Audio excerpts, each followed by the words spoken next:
Alrighty y'all, hey there, it's Renee here. Today I wanted to come in and show you how to make this stocking. I almost can't get it in range. So anyway, this is going to be a reversible stocking, and I'm going to show you guys how to make it step by step, including how to make a pattern for it, how to put everything together and get it all neat and pretty like this. And would be a lot of fun. You can do this for an adult or a child. Use any kind of fabric that you want. Use it to gift a bottle of wine for an adult, obviously for an adult, right? Make it in kids fabric and put maybe like frozen fabric and put little frozen gifts in there. If you got a little frozen fan, that seems to be the thing nowadays. All my little nieces, nephews, grandbabies, they're crazy about frozen. So anyway, let's get started. Obviously, the first thing we need to do to make our stocking is to create a pattern, and you can pretty much do this whatever size you want to do it. And since I'm making a different colored band for the top, I've cut the band separate from the stocking pattern. And what I did was my stocking pattern was a little long once I made this piece, and I had to cut part of the stocking off and then put this on it, and I kind of gauged how I thought it would look once I have it completed. So you'll just make the stocking pattern. You want to give it kind of a sock shape, and the band you want to make that a good proportionate width. And I've got my band is 7 by 5, and that's 7 wide by 5 inches high, and that's going to be the top band of the stocking. And then for the stocking, from the heel, from the top to the heel, it's about 8 3/4 inches all the way down to this heel, and then the foot from the heel to the toe is about 11 inches. So I mean, it's just to your taste, what you think looks the best. And what I've done is I've cut 2 of that for the top band, 2 of this for the top band, and then I've reversed it for the bottom, and I've got 2 of the actual sock in this color and 2 of the sock or the stocking in this color. And you can line this with interfacing, but if you do, I wouldn't do but one side of the stocking. I would just do like the outside in interfacing and leave the inside without interfacing, because you really don't need all that stiffness. But I'm not going to do that for the purpose of this video. I'm just going to show how to make the stocking, and you need some sort of a ribbon or something, or you can make a little loop out of matching fabric.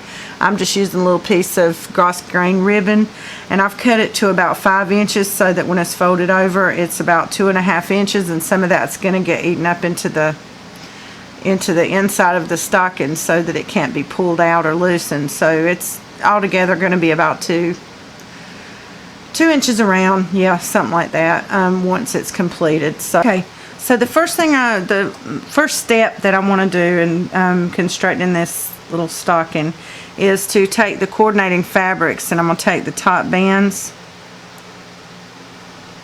and I'm going to lay them across with right sides facing together so that you see the wrong sides on both sides when you turn it over. And I'm going to just sew across this top edge of this, and I'm going to do the same thing with the other pieces, and then I'll come back and show you the next step.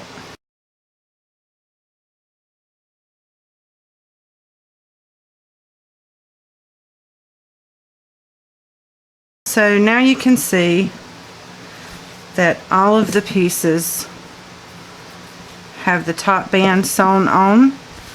And the next step we want to do is we're going to go in and open up each one of these seams and press them down so that they don't get in the way when we go to assemble it, and it just has a lot neater look. So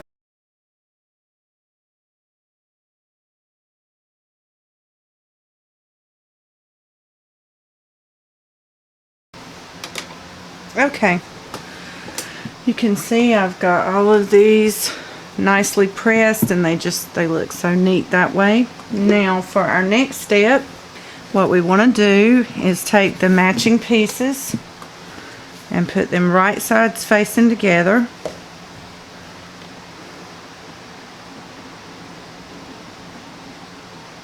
I want to very carefully do this part. I don't like to do a lot of pinning on something like this because sometimes it just doesn't, it causes problems, especially around these curves. But I'm going to go ahead and pin in a few places, and then I'm going to sew all the way around, stopping at the top and leaving the top open, obviously. And I'm going to do that with all the pieces. I'm going to do it with the outer fabric and the lining fabric. I know I'm going to be asked. I wanted to tell you guys that I am using a 2.5 stitch length.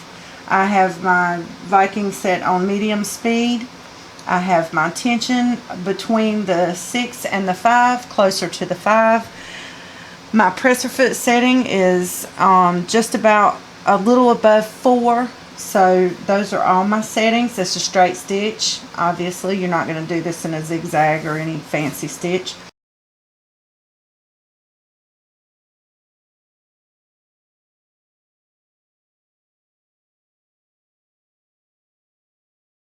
So now you see we have our two pieces, our two stockings sewn together all around.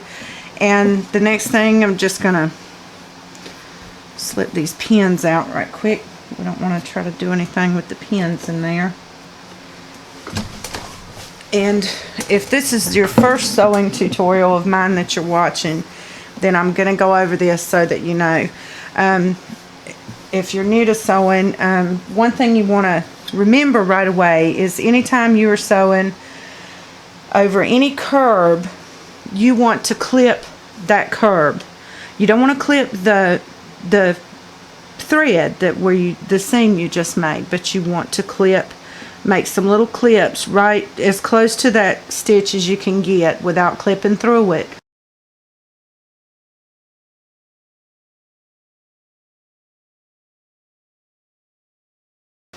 Now that we got that clipped, I'm going to set the lining aside. I'm going to use this for my lining, and this is going to be the outside. I'm going to open up just the back of the front, and you can see I'm pushing this part underneath. I don't want to press it, but I'm going to press this seam open on this side seam, which is the back that goes around the heel. And in a second, I will tell you why.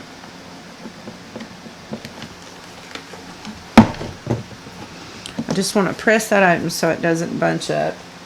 And then I want to get my ribbon, and it probably wouldn't hurt to go ahead and tack this ribbon together before you do this. I'm just gonna, I'm gonna do it this way.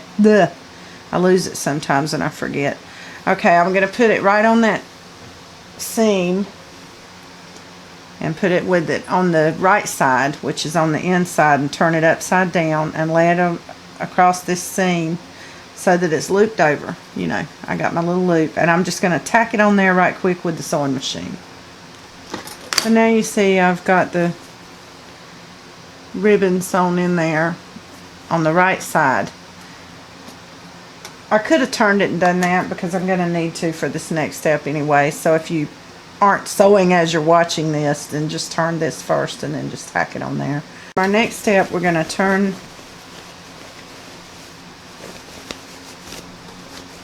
either side. It doesn't matter which side you turn, which side you start from, you know, but you want to turn one of the pieces right side out.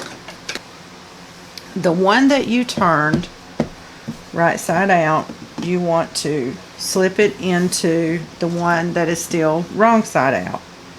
You want to face everything the same way. Make sure you don't have, you know, toe facing heel or whatever. And that's a good way to tell too when you go ahead and sew this ribbon on, you know you got them back to back. So that ribbon kind of gives you a little guideline.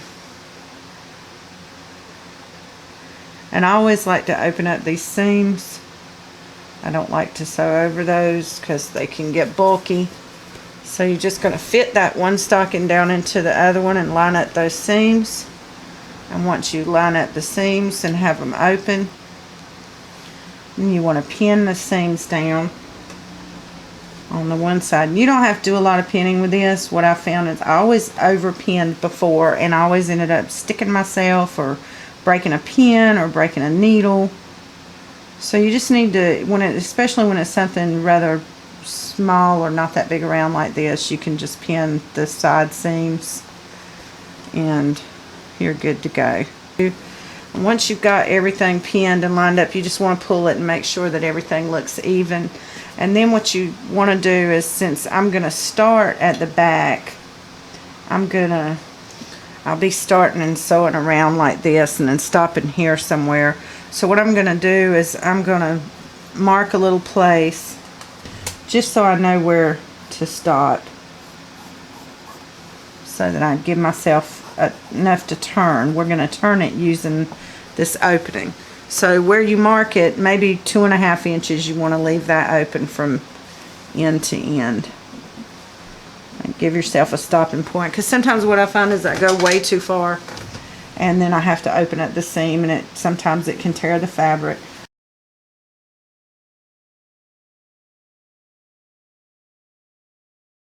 So I've sewn all the way around, leaving my little opening here so I can turn it, and I'm just going to take the pins out, and I'm going to start very carefully turning so that I don't tear the fabric. And I've tried to leave as small of an opening as I could, because I don't want it to look too messy, and sometimes if you've got too much of an opening there, it just is messy. So I'm going to start pushing the stocking that's in there to the outside.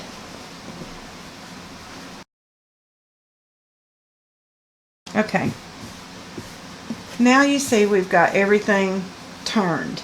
Now what we want to do is take a dowel, a wooden dowel, not a pointy one, because you're going to poke through your fabric, and you want to straighten out the outside of the stocking.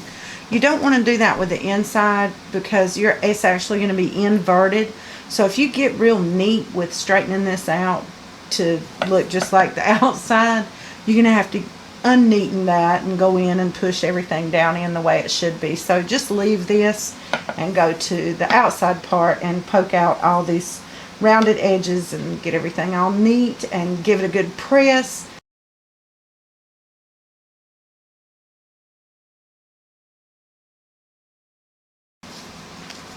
And you see we still have this opening here, in the back side. And we're going to close that up in just a second. But first, what I want to do is I want to press everything and just give it a final look and make sure that it looks the way that I want it to.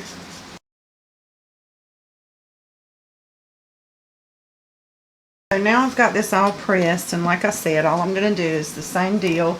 I've got my free arm off of here, and I'm just going to slide this onto it and sew all the way around, keeping it as neat as possible. And it's just, the purpose is to close up that opening, but we don't want to just sew there, because then it's obvious what it's there for. So I'm going to start at the back of the stocking, do a little back stitch right over where this ribbon is, and then I'm going to go all the way around and stop and do a little back stitch, and then it's done. Alrighty, y'all, so there you have it. There's our finished stocking. Not too bad, huh? You can use any type of fabric. You can use Christmassy fabric, holiday fabric, just whatever's your favorite color. And the stocking itself would make a great gift for a friend. You could put their little gifts down inside there, and then they've got this pretty little stocking to remember you by every year. So since we did do the drop lining and we turned it and we sewed across the top here, it is reversible. So if you want to do it this way and do a different set of fabrics instead of using the same two fabrics like I did, you can do that, and then you'll have a nice little reversible stocking for the holidays every year. So anyway, I hope you guys enjoyed this video, and that is it for now. Peace, y'all. Bye-bye.